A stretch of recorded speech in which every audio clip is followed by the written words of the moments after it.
Doctor Simón, algo que siempre hemos dicho es, si tenemos que enseñar el holocausto o vamos heredando el sufrimiento, algunos la culpa, algunos el dolor, se hereda, se pasa, es algo que genéticamente ya lo llevamos y que lo llevaremos por generaciones, o es algo que se va aprendiendo nada más. Bueno, desafortunadamente no hay una manera, una respuesta que sea afirmativa en ninguno de los sentidos. Lo que ahorita se cree, y que es una teoría holística, es que todo lo que dijiste participa en ese proceso de heredar. Lo que yo estudio y estoy interesado es en la parte genética, la parte de cómo muchos de los síntomas del trauma se manifiestan en los hijos de los sobrevivientes a través de la transmisión intrageneracional del DNA. O sea, básicamente cambió el DNA de una persona que estaba en el holocausto, que sufrió el holocausto, y entonces lo hereda, porque para mí lo vas enseñando, lo vas mamando al ver a tu papá, al ver a tu abuelo, al ver al tío, y sufrir lo que ellos sufrieron, o aprender de lo que ellos pasaron, porque no siempre es sufrimiento, en el sentido de que hay quienes aprendieron a vivir la vida diferente por más que se oiga. Sí. Pero quiere decir que esas personas modificaron su DNA a través. Bueno, lo que modificas no es el DNA. El DNA, un cambio del DNA se clasifica como una mutación. No es un cambio en el DNA, es un cambio en la expresión del DNA. Y eso puede ocurrir, esos cambios ocurren en adultos, y eso fue la primera sorpresa. La segunda sorpresa es que esos cambios se pueden pasar a la siguiente generación.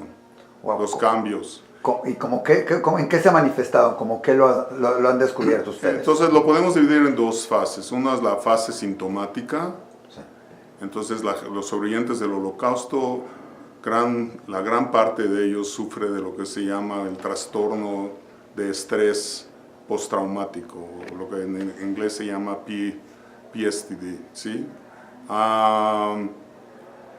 Esa parte tiene dos componentes. Una es el ambiente hogareño, cómo los sobrevivientes han criado a los hijos, bajo qué tipo de enseñanza hablaron del holocausto, a qué edad hablaron del holocausto, cómo lo representaron, que puede ser muy tóxico, obviamente, es gente dañada, los sobrevivientes. Pero hay un componente molecular que pasa a través del DNA, y ese componente molecular que se llama epigenético, que es una nueva ciencia, se transfiere a través de los gametos y se puede transferir años después del trauma. O sea, quiere decir que un nieto o bisnieto puede sufrir el trauma de lo que fue el holocausto, de lo que fue la Shoah, por lo que sufrieron los abuelos o tatarabuelos. Sí. O sea, que de repente diga, es que tiene este síndrome, tiene traumas, tiene todo, porque lo heredó. Bueno, sí. Hasta ahorita se ha comprobado en la siguiente generación, no se ha comprobado en nietos, pero hay ejemplos de otros traumas en que sí se ha visto efectos en la segunda generación. Entonces, pero no hay suficiente evidencia para probar eso en los sobrevivientes del holocausto y sus hijos. Aparte, biología no es destino. No quiere decir que seguramente van a sufrir de estos síntomas. Todo depende, como digo, de cómo los criaron a los hijos. Pero sí están en alto riesgo de sufrir esos síntomas. ¿Y cuáles son estos síntomas o qué sufrirían? Pues varían mucho. En general, ansiedad. ¿Sí? En general, sensibilidad. Tienen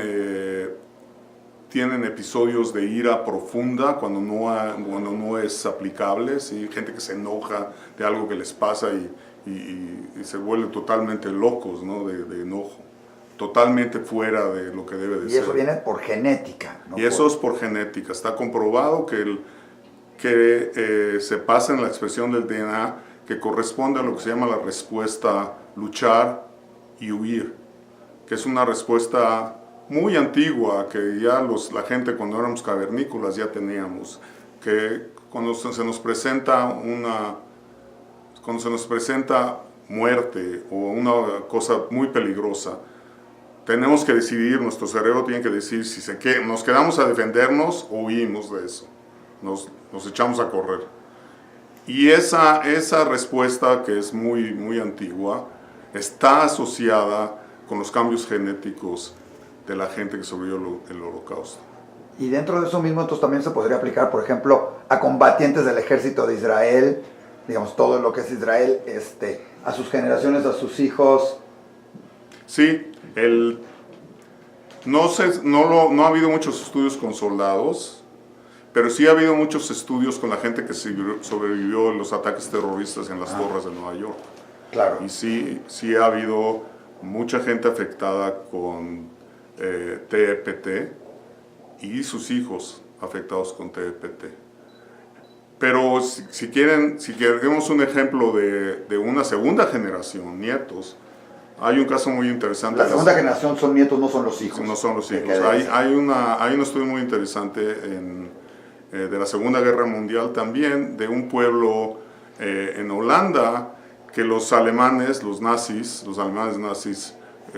crearon un sitio alrededor de este sitio y sufrieron una hambruna terrible por 4 o 5 meses. Es un trauma constante, claro. ¿De dónde vas a vivir? Y entonces los hijos y los nietos de esta gente tienen síntomas de hambruna. Por ejemplo, son más gordos, tienen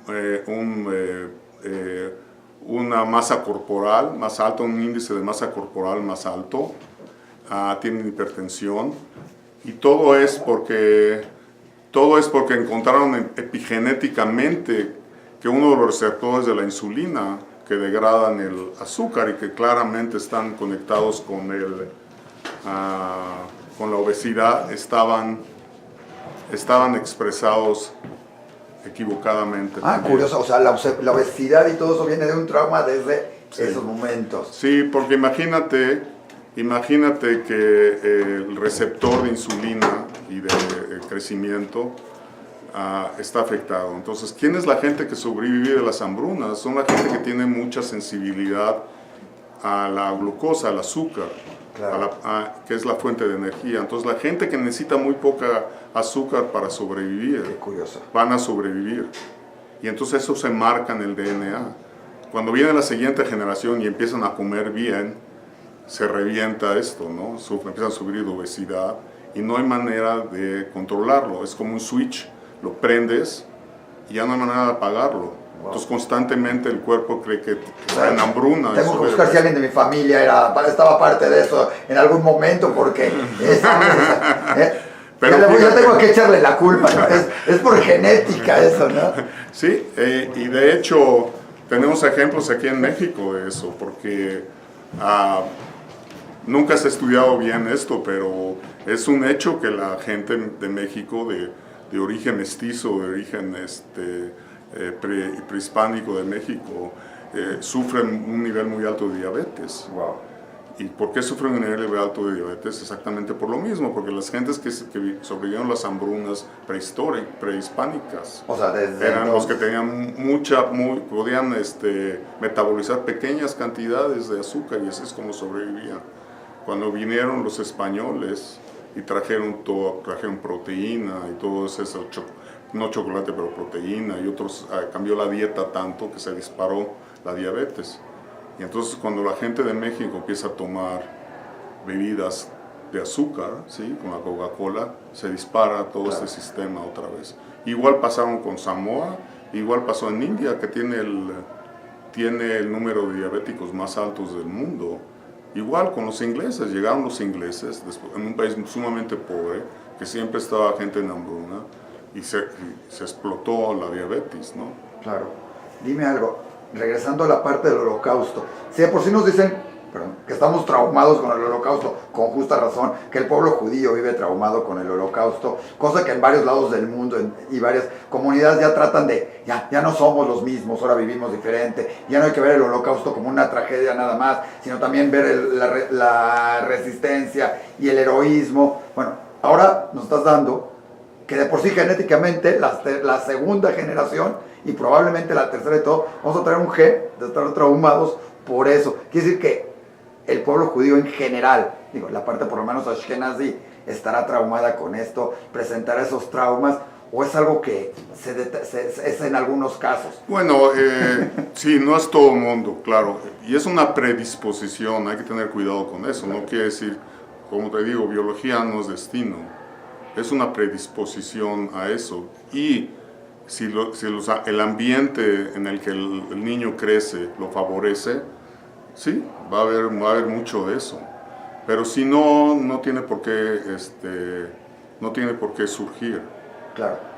Y hay una parte positiva de todo esto también. Lo que se ha encontrado también que los hijos de sobrevivientes son gentes que superan mucho, que son gente que saben cómo rebotar de episodios traumáticos, son muy persistentes,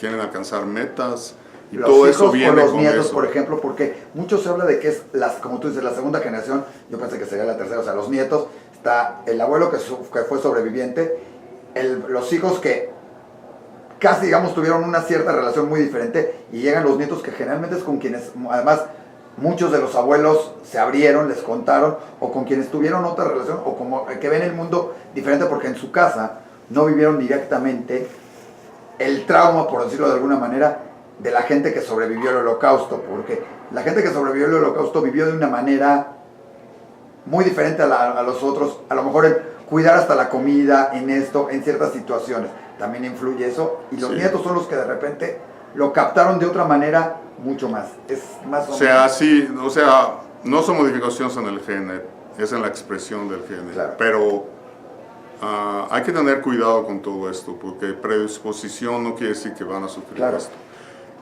Ahora, sobre la segunda generación, que son los nietos, no hay suficiente evidencia todavía, pero el problema con esos estudios es que ya los nietos van a recibir una educación y un ambiente ya muy diferente que los hijos. Ya están 2 generaciones alejadas del trauma. Claro.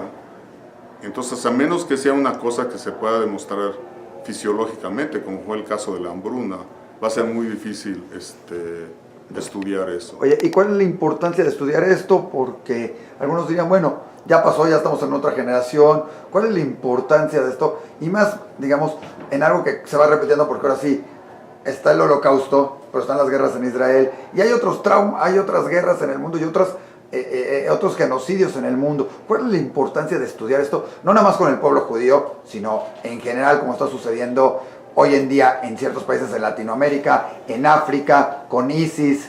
¿Dejará esto secuelas mucho más largas hacia el futuro? Bueno, hay dos. Hay varias ventajas. La primera es el diagnóstico. Entonces, si te llega a ti un paciente que tiene estos síntomas del trauma, si tú no le dices al psicólogo o al psiquiatra que eres hijo de sobrevivientes, va a tener una impresión muy diferente de qué es lo que te afecta. Si tú le dices que es un sobreviviente del holocausto, ya lo van a ver de otra manera. Van a ver que hay un factor de riesgo ahí muy importante. Claro. Esos son. Segundo es tratamiento. Si saben que eres un hijo de un sobreviviente y tienes estos síntomas, tal vez se vaya generando un patrón de tratamiento que sea especializado para gente que son hijos de gente en trauma, si se entiende mejor. Y el tercero es que es una prueba muy importante de qué trágico es que haya genocidio, ese tipo de cosas, que no es que van a desaparecer inmediatamente, sino que pueden dejar la gente marcada por generaciones. Y genéticamente, además. No nada más mentalmente y a veces física, sino genéticamente, que todavía es algo que ya lo vas a hacer. Por ejemplo, ya lo traemos en el gen, en los genes. Yo soy hijo de sobrevivientes y sí tengo algunos de los síntomas de los que se está hablando. No lo veo en mis hijos, Porque yo ya los eduqué de una manera muy diferente. Aunque uno de mis hijos sí tiene fases depresivas, muy similares a las que yo tenía. Entonces, hay que tener Son cuidado como factores con que hay eso. que tomar en cuenta. Sí, hay que tomar en cuenta y que él, sí, cuando vea a un terapista, lo tiene que alertar a eso. Y la otra cosa que es muy inquietante es el resurgimiento del movimiento nazi en todo el mundo. Claro. En Alemania ya hay partidos nazis otra vez, con mucha fuerza. Es trágico. Y entonces lo que tiene uno que reconocer es que, bueno, ok, sí, la generación, pues es qué tragedia que sucedió, pero las repercusiones pueden durar por mucho tiempo. Y hay que tener eso muy presente. Y ahorita que hablaste de los nazis, una cosa es si se hereda del holocausto para la víctima, ¿qué pasa con los victimarios? Con los que lo provocaron, en este caso o en un genocidio. También ¿heredan a sus hijos algún gen de comportamiento? De comportamiento. ¿Se ha comprobado, se ha hecho algún estudio? Sí. Porque algunos dirían, los hijos o los nietos no tienen ni siquiera predisposición, o a lo mejor no, existe algún gen. No han encontrado una asociación de ese tipo, sino al contrario. En el estudio que yo vi, la mayoría de los hijos de nazis, estamos hablando de nazis que tuvieron decisiones en el holocausto, ¿no? Claro. De Bormann, de Himmler, de esa gente. Uno no quiere que nadie se entere de eso. Los que sí salen enfrente se van del otro lado. Bueno, no es que se van del otro lado, el sentimiento de culpa es tan terrible. Que elimina cualquier gen que se haya podido crear. No sé si es eso, pero la gente se comporta de una manera como si, bueno, culpa, por cierto, culpa es uno de los síntomas epigenéticos y ellos reciben esa culpa terrible. Es una de las cosas positivas. Ellos tienen culpa y muchos están metidos en movimientos para educar a las siguientes generaciones del daño del régimen nazi, ¿no? Están tratando de pagar por las culpas de los padres, por decirlo de una manera. ¿Qué tanto es la epigenética en eso? Pues es una teoría que sería bastante lógica. Claro. Simón, pues muchísimas gracias. Creo que nos has aclarado algunos puntos. Estamos viendo que definitivamente la Shoah, el dolor, el holocausto, se hereda, se traspasa por muchos motivos hacia generaciones, que en parte es importante porque es algo que además, aunque no se traspasara genéticamente, tenemos que seguir recordando y seguir viviendo, como dicen por ahí, Pesach y la salida de los judíos de Egipto es como si la viviéramos nosotros mismos. Ahora probablemente, literalmente, con ese gen, es como si lo tenemos y salimos nosotros mismos literalmente, del holocausto. Muchos de los hijos sobrevivientes tienen pesadillas sobre el holocausto. Imagínate. Wow, claro. Pues bueno, seguiremos esto y que esto nunca se olvide y que este sea otro factor más para tener siempre presente que los traumas del holocausto y lo que fue el holocausto no acabó con una época, sino puede continuar y seguirá por muchas generaciones más. muchas gracias. Gracias.